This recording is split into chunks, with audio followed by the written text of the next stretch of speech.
Halo pemirsa, selamat pagi. Perkenalkan, nama saya Diva Najwa Sabila.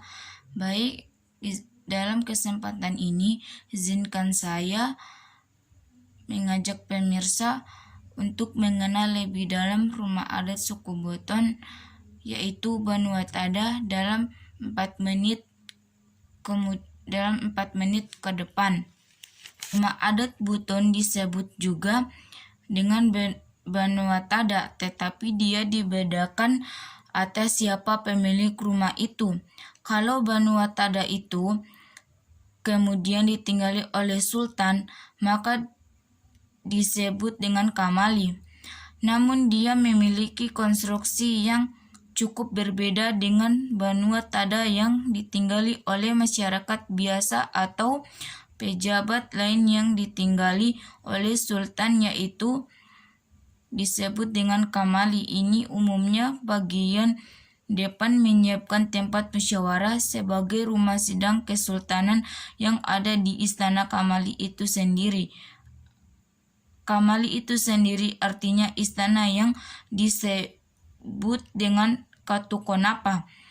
Kalau dia kemudian bersambung dengan rumah sultan dan juga terbuat dari kayu, disebut juga Katukonapa. Kemudian ada juga rumah-rumah yang ditempati oleh pejabat, biasanya masyarakat Wolio menyebutnya dengan Banuogena.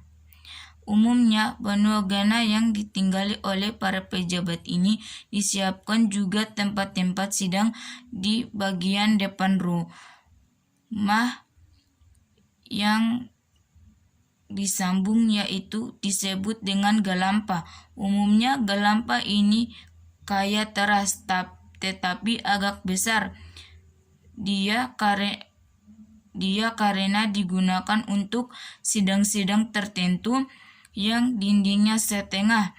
Kalau yang rumah biasa dindingnya itu setengah, itu orang bisa kelihatan dari rumah yang inilah disebut dengan galampa.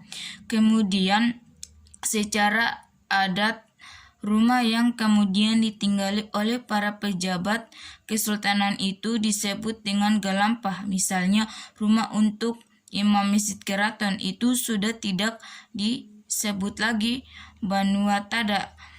Imamu bukan lagi seperti itu, disebut dengan Galampana Imamu.